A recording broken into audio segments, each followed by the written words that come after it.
আপনি যা ভাবেন আপনার মস্তিষ্ক ঠিক সেটাই খুঁজে বেড়ায়। ভেবেছেন হুট করে একটা নতুন বাইক কিনবেন, দেখবেন রাস্তায় বের হলেই চোখে পড়বে একের পর এক বাইক। কারো প্রেমে পড়েছেন, আশেপাশে হঠাৎ করেই দেখা যাচ্ছে তার নাম, তার মতো চেহারা, এমনকি তার প্রিয় গানও। এটা শুধু কাকতালীয় না, বরং এটা আপনার মস্তিষ্কের এক অসাধারণ বৈশিষ্ট্য। রেটিকুলার অ্যাক্টিভেটিং সিস্টেম, সংক্ষেপে বলা হয় RAS।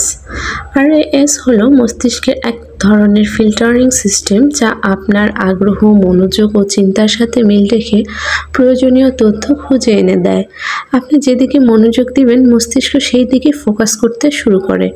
যেমন ধরুন, সারাদিন যদি ভাবেন আমি কিছুই পারি না, কেন এমন হলো, কে আমাকে ছেড়ে গেল, তাহলে আপনার মস্তিষ্ক এসব নেগেটিভ চিন্তাতেই ব্যস্ত থাকবে।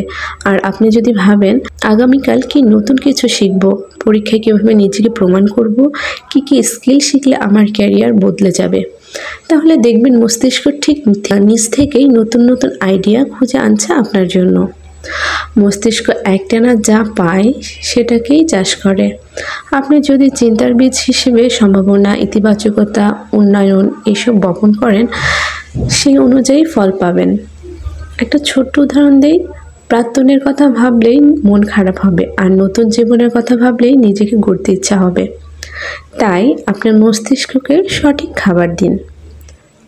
ভালো চিন্তা, ভালো পরিকল্পনা, ভালো টার্গেট, তাহলেই জীবন সেদিকেই এগিয়ে যাবে যেদিকে আপনি মনোযোগ দেন।